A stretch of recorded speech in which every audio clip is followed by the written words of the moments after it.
As the sun bathed the local park in its warm glow, little did I know that a chance encounter with a police officer named Karen would ignite a chain of events that would test my patience and challenge my rights. With each escalating demand and refusal to acknowledge my deafness, the tension between us grew, as she thought that I was ignoring her orders. But little did Karen know, I was about to be vindicated in the most unexpected way. Here's how it all went down. The sun hung high in the sky, casting a warm golden hue over the local park. It was one of those rare days where everything seemed to be in perfect harmony. Children laughed as they played on the swings, couples sat on benches sharing quiet moments, and the elderly fed the birds, reminiscing about days gone by. The park was a sanctuary for many, a place to escape the hustle and bustle of city life. For me, John, the park was more than just an escape. It was a place of solace. Being deaf since birth, I had always experienced the world differently. While others heard the melodies of birds or the whispers of the wind, I felt them. The vibrations of footsteps, the rhythmic beating of a distant drum, and the silent laughter of children playing were my symphony. The world was alive in a way that many couldn't understand, and the park was my favorite place to immerse myself in its silent beauty. I had made it a ritual to visit the park every weekend, taking the same path, sitting on the same bench, and watching the world go by. Over the years, I had become a familiar face to many regulars. There was Mrs. Thompson, who always had a bag of breadcrumbs for the ducks, and little Timmy, who would show me his latest toy car. They all knew of my deafness and communicated with me through gestures, smiles, and the occasional note. But that fateful afternoon, as I was engrossed in my thoughts, admiring a particularly vibrant flower, I was unaware that a new face had entered the park, a face that would soon disrupt the tranquility of my sanctuary. Officer Karen, as I would later come to know her, was a stern-looking middle-aged woman with a no-nonsense demeanor. She was known for her strict adherence to the rules and her low tolerance for any perceived disrespect. Out of the corner of my eye, I noticed Karen in a police uniform approaching me with a stern look on her face. "Hey, stop right there!" she shouted, though I couldn't hear her. She waved her arms frantically, trying to get my attention. I stopped and turned, my face a mask of confusion. "I'm sorry, I'm deaf," I signed, hoping she'd understand. I then pointed to my ears and shook my head, trying to convey my inability to hear. But instead of understanding, her face contorted in anger. "You think you can just ignore me because I'm a woman?" she snapped, her voice rising with every word. I could see her lips moving rapidly, her gestures aggressive. "I can't hear you," I signed again, more emphatically this time. I took out a small notepad from my pocket and scribbled down, "I'm deaf. Please write down what you want to say." She snatched the notepad from my hands, her eyes scanning the message. "Deaf or not, you should respect the law," she wrote back, shoving the notepad into my chest. I was taken aback. "What did I do wrong?" I wrote, genuinely puzzled. "You ignored my orders," she scribbled furiously. "I didn't hear them," I wrote back, trying to keep my composure. Our written exchange continued, with each message becoming more heated than the last. "Why are you ignoring me?" Karen scribbled furiously on the notepad. "I'm not. I can't hear you," I wrote back, my hand shaking slightly. "You should have made it clear from the start," she retorted, her pen pressing hard onto the paper. "I tried to tell you multiple times," I replied, frustration evident in my handwriting. She glared at me, her face red with anger. "You're just making excuses," she snapped verbally, even though she knew I couldn't hear her. I took a deep breath, trying to remain calm. "I'm not making excuses. I'm deaf," I wrote, emphasizing the last word. But before I could react, Karen had already pulled out her handcuffs. "You're under arrest for disobeying a police officer," she said aloud, her voice dripping with disdain. I felt a cold metal grip around my wrists and a sinking feeling in my stomach. This was not how I had imagined my day would go. I felt a surge of panic. My heart raced, and I tried to reason with her one last time, pointing to my ears and shaking my head. "I'm deaf," I mouthed slowly, hoping she'd finally understand. Just as Karen was about to lead me away, a voice rang out. "Hey, what are you doing? He's deaf. He can't hear you." I turned to see a young woman, probably in her mid-20s, with a determined look on her face, standing up for me. She had been sitting on a nearby bench, watching the entire scene unfold. Karen, taken aback by the sudden intervention, retorted, "Stay out of this! This man was ignoring my orders." The young woman, undeterred, stepped forward. "I saw the whole thing. He clearly indicated that he's deaf. You can't arrest someone for not hearing you." Karen's face reddened with frustration. "He should have made it clear from the start," she snapped. "He did," the woman shot back. "Multiple times. You just didn't want to listen." A small crowd began to gather, drawn by the commotion.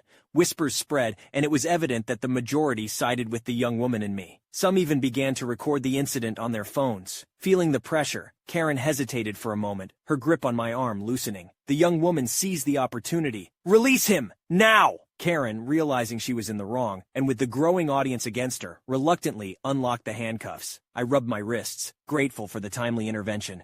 "Thank you," I mouthed to the young woman, my eyes filled with gratitude. She nodded, giving me a reassuring smile. "No one should be treated like that, especially not because of a disability." The crowd slowly dispersed, but the incident left a lasting impression on everyone present. It was a stark reminder of the importance of understanding and empathy in a world filled with quick judgments. After the incident, the video from the park went viral, leading to a lot of discussions in the community about understanding and empathy. Karen faced consequences for her actions and the police department apologized. The event became a turning point for our town. Maya and I teamed up to start small awareness sessions in the park about disabilities, especially focusing on the deaf community. With time, these sessions became popular, and the park transformed into a place of learning and understanding. Years later, as I walked through the park, I was heartened to see children and adults alike using sign language, laughing, and communicating without barriers. The incident with Karen, though unfortunate, had paved the way for a more inclusive and understanding community. Police officers should not only be educated about disabled individuals, but also trained to maintain their composure in challenging situations. It is crucial for law enforcement to understand and respect the rights of people with disabilities, ensuring that misunderstandings and unnecessary confrontations are minimized. By fostering empathy and providing comprehensive training, we can create a society where everyone is treated with dignity and understanding, regardless of their abilities.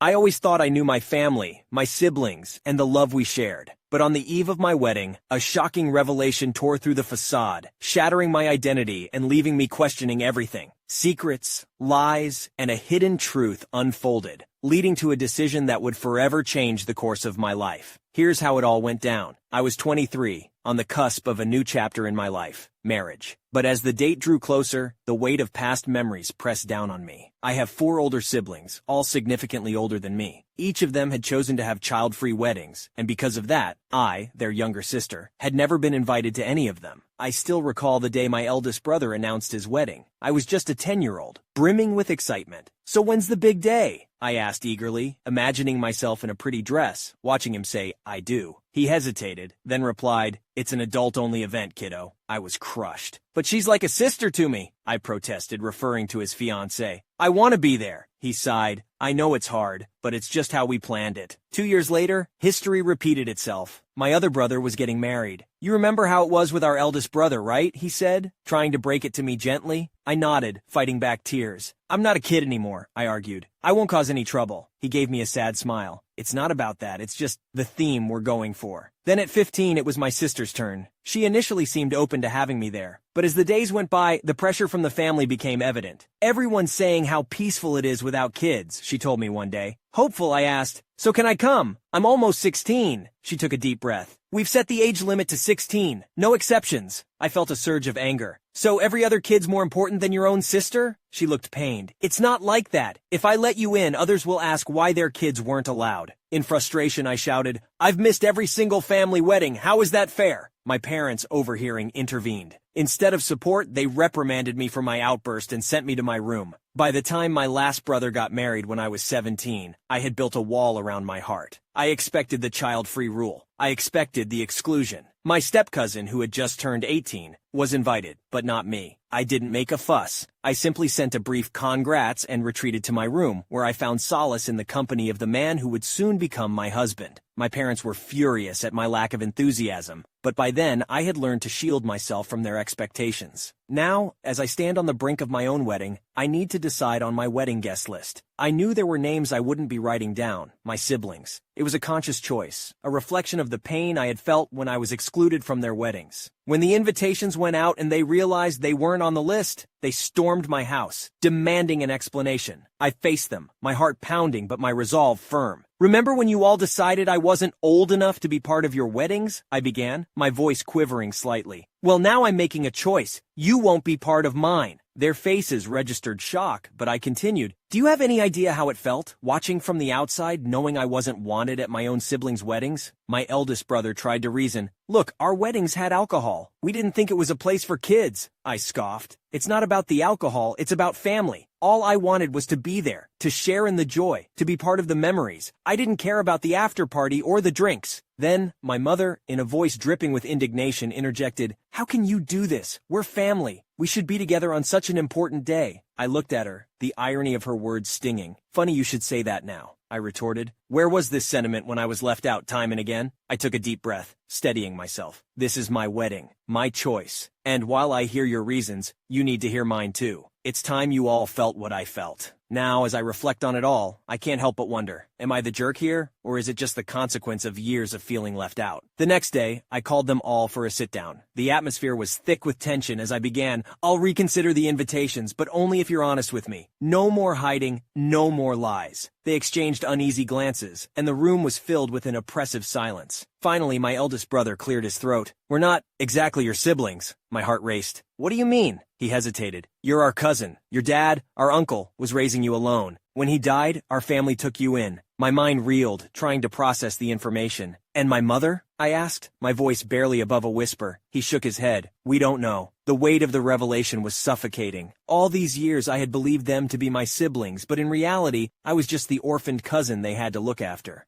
My brother's voice broke through my thoughts. There were times I resented you. Times I even hated the situation. I looked around the room, my eyes landing on my parents. Their faces were a mix of guilt and sorrow. My cousin, who had been invited to the wedding I was excluded from, shifted uncomfortably in his seat. The betrayal, the years of lies, it was all too much. Without another word, I stood up and left, the weight of the truth heavy on my shoulders. In the midst of all this chaos, my partner and I had a heart-to-heart. We realized that the grand wedding, the spectacle, wasn't for us. It was more about what we thought the other wanted. But deep down, we both yearned for something intimate, something that was just about us. So, we eloped. It was a serene day, surrounded by a few close friends, away from all the drama. And the money we saved, we're using it to visit our dream country. Of course, my parents were livid that there was no grand celebration. But honestly, I couldn't care less. It was our day, and it was perfect.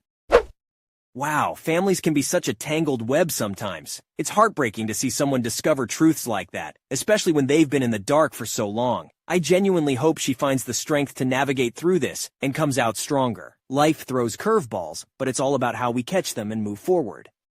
I never thought my love for Benjamin would lead me down a path of deception and guilt. Little did I know, the secret I kept hidden from my parents would unravel in ways I never anticipated. Here's how it all went down. The first time I saw Benjamin, he was passionately explaining the beauty of Argentine tango to a group of friends. Born in America, his roots trace back to Argentina, and he carries the essence of its culture in his heart. He speaks Spanish with a fluidity that's music to my ears, indulges in traditional Argentine dishes, and celebrates customs that have been passed down through generations. But if you looked at him, with his light skin and European features, you'd never guess he was Latino. His name Benjamin doesn't give it away either. I've never had an issue with Benjamin's heritage. In fact, I've always admired the richness of his culture. But my parents, they're a different story. Their conservative beliefs have often bordered on prejudice, especially when it comes to Latinos. They've got this skewed notion that all Latinos are criminals. I still remember the tension in the air when my brother introduced his girlfriend from Brazil. The disapproving glances, the hushed whispers, it was all too evident. As Benjamin and I approached the day he'd meet my parents, I felt a knot in my stomach. One evening, as we sat on my couch, I hesitated before saying, "Ben, I need to ask you something." He looked at me, concern evident in his eyes. "What's up?" "I know it's not right, but could you maybe not mention your Latino background when you meet my parents?" I asked, my voice quivering. He looked taken aback. "Why?" I sighed. "They have certain biases. I just don't want them to judge you based on that." He paused, processing my words. "All right," he finally said, a hint of sadness in his voice. "For you, I'll do it." The dinner started off on a pleasant note. Laughter, stories, and the clinking of glasses filled the room. But as the main course was served, my father, with a curious glint in his eye, asked, "So, Benjamin, Rossi is an interesting surname. Where's it from?" Benjamin hesitated for a split second before replying, "It's Italian. My grandparents were from Italy." My father raised an eyebrow. "Really? For a moment there, I thought you were one of those illegals." He chuckled, but no one else did. My mother, sensing the tension, tried to lighten the mood but ended up adding fuel to the fire. "Oh, those Latinos, always trying to sneak in, aren't they?" Benjamin's face remained neutral, but I could see the hurt in his eyes. He took a deep breath. "Well, every culture has its beauty and its challenges."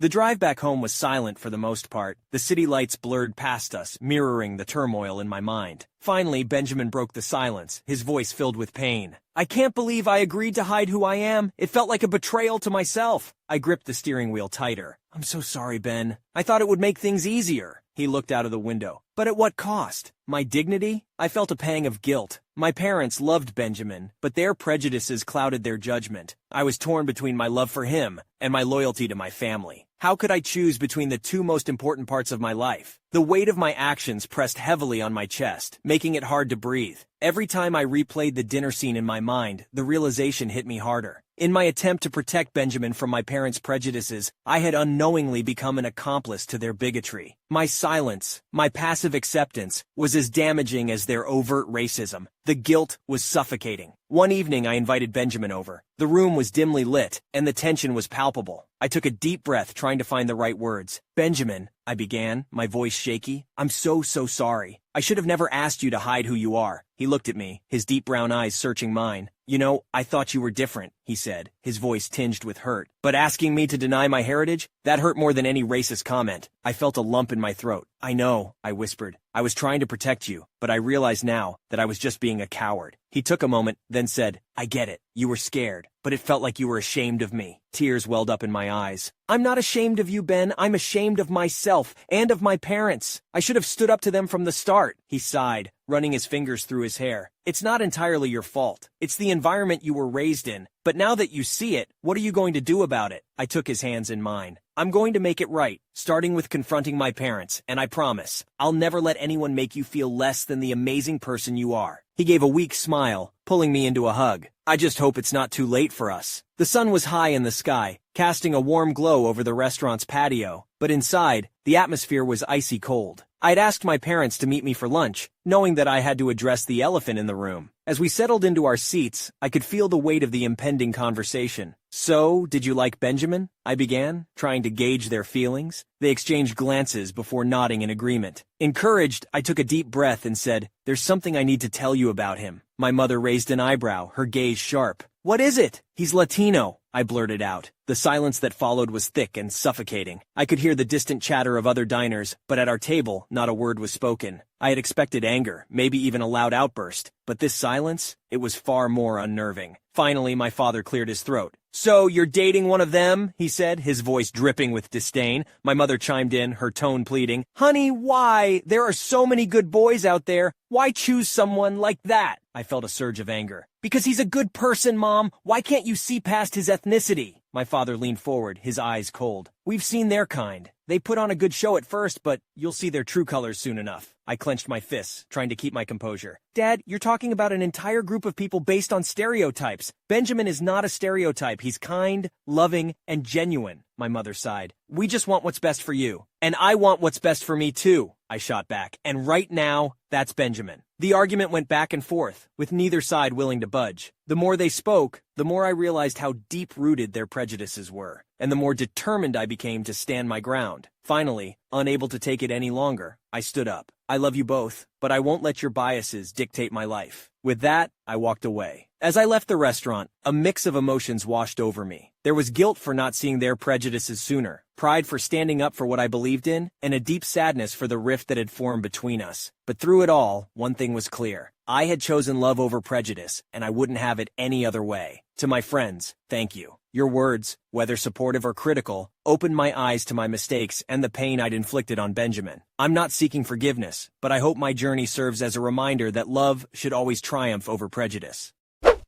It's evident that cultural biases and personal relationships often intersect in complex ways. Navigating these dynamics requires both courage and introspection. This story serves as a testament to the challenges many face in bridging generational and cultural divides. Little did I know that beneath the surface of our seemingly ordinary family life, a web of deceit and manipulation was spinning. As my stepdad's mental issues intensified, his true motives began to unravel, leaving my mom and me trapped in a dangerous game where trust and financial stability hung in the balance. Here's how it all went down. From the moment I turned 19, I felt the weight of my stepdad's expectations on my shoulders. For 14 long years, our relationship had been a roller coaster. We had our ups and downs, but mostly, it was a ride filled with tension and unspoken words. I always tried to keep the peace, to respect him, even when he acted more like a petulant child than a 38-year-old man. The day I turned 18 was monumental, not just because I was stepping into adulthood, but because I had secured a position at a prestigious corporate firm. I remember coming home, the excitement bubbling within me, ready to share the news. But the atmosphere at home was about to undergo a seismic shift. One evening as we sat down for dinner, my stepdad, with a heavy sigh, began his tale. "You won't believe what happened at work today," he started, his voice quivering with feigned distress. "What happened?" my mom asked, genuine concern evident in her eyes. He looked down, hesitating for a moment, then said, "My boss, he's got it in for me." I can't do anything right in his eyes. I raised an eyebrow, skeptical. "What did he do?" He shot me a glare, clearly not expecting me to question him. "It's not just him. Everyone's against me. They're all bullying me, making my life hell." My mom reached out, placing a comforting hand on his. "Why would they do that? You've always been so dedicated to your job." He shrugged, avoiding her gaze. "I don't know, but I can't take it anymore." I couldn't help but roll my eyes. It was always something with him, always a new drama. My mom, the true backbone of our family, had built her business from the ground up. Every morning she'd settle into her home office, managing her team and clients with grace and efficiency. She was the reason we lived comfortably, the reason we never wanted for anything. And then there was my stepdad. Despite earning a hefty paycheck, much more than my mom, he always seemed to harbor a chip on his shoulder. His resentment was palpable, especially when it came to how he treated my brother and me. One afternoon, after witnessing yet another instance of his blatant favoritism towards my brother, my mom confronted him. "Why do you do that?" she demanded, her voice filled with frustration. "Why can't you treat both kids equally?" He scoffed. "He's my son. Why should I treat them the same?" She took a deep breath, trying to keep her composure. "Because they're both children, both deserving of love and attention." I watched the exchange, anger bubbling within me. Finally, I couldn't hold back any longer. "Mom," I interjected, my voice firm, "I don't want anything from him. I just want peace in this house." She looked at me, her eyes filled with a mix of sadness and understanding. "I know," she whispered, pulling me into a tight embrace. "I know." One evening, after yet another heated exchange with my stepdad, I found solace in the confines of my room. I could still hear the muffled voices from downstairs, but I tried to drown them out. Sitting on the edge of my bed, I let out a deep sigh. "Why all the drama?" I murmured to myself, feeling the weight of years of deception and tension. Why can't he just be real for once? The morning sun streamed through my window, signaling a new day. As I got ready for work, I looked at my reflection in the mirror. Enough is enough, I told myself. I won't let his drama define me. I was determined to carve out my own path, free from his manipulative games. Time seemed to fly, and soon my 20th birthday was on the horizon. But instead of the usual excitement, a cloud of uncertainty hung over our home. My stepdad's stories became more outlandish by the day. One moment he'd talk about seeking therapy, and the next, he'd weave a tale about his boss wanting him dead, forcing him to leave the country. His sporadic disappearances became the norm, and each return was marked by a fresh set of excuses. I had envisioned my birthday to be a joyous occasion, a milestone marking 2 decades of growth and resilience. But as the date neared, my stepdad's theatrics took center stage. He waltzed back into our lives, spinning a narrative of how he was no longer fit to work, implying that the financial responsibility now fell on us. My thoughts immediately went to my mom. She had been our rock, our constant. Even after enduring multiple brain surgeries, she never wavered in her commitment to us. She managed every expense, every responsibility without a word of complaint, and now he expected her to pick up his slack. It was the last straw. Her voice, usually so calm, held a note of finality as she said, "I can't do this anymore. We need to talk about a divorce." Just when I thought things couldn't get any more complicated, my step-grandmother decided to throw her hat into the ring. She stormed into our home one evening, her face red with anger. "How can you be so cold-hearted?" she accused, pointing a trembling finger at us. "Don't you see what my son is going through?" I clenched my fists, trying to keep my composure. But when she said, "You should be thanking him for being there for you, for playing the role of a father," I couldn't hold back. "Father figure?" I scoffed, my voice dripping with sarcasm. "He couldn't even be a proper father to his own son.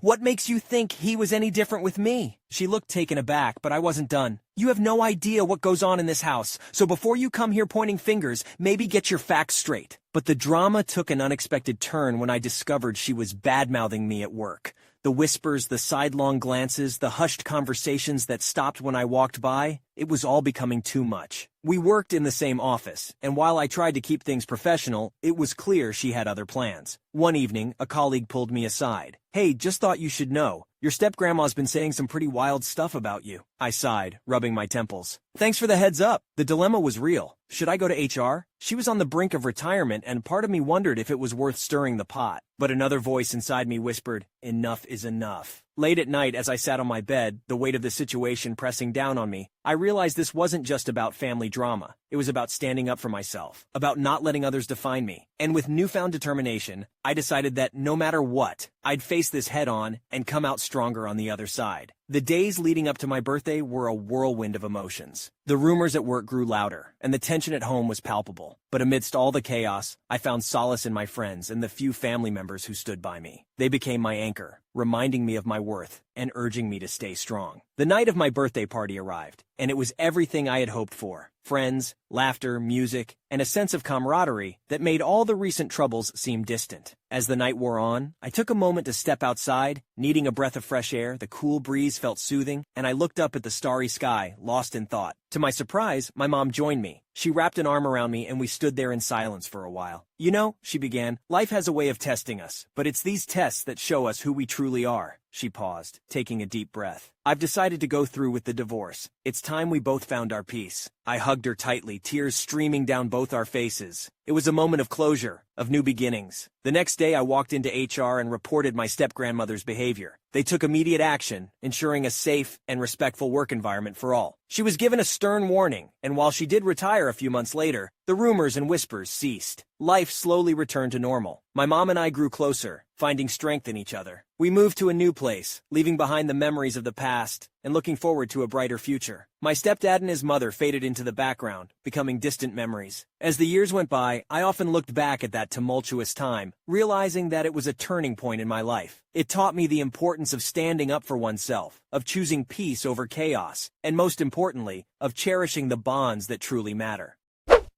Man, families can be complicated, can't they? It's like a roller coaster sometimes. But hey, it's all about how you handle the ups and downs. Props to the protagonist for standing their ground. It takes a lot of strength to navigate through such challenging situations and come out stronger on the other side. Let this be a reminder that we have the power to shape our own destiny and surround ourselves with those who truly support and uplift us. If you enjoyed today's stories, check out the other videos on your screen now. Submit your own stories at you'rethejerk.com. Subscribe now, or you're definitely the jerk.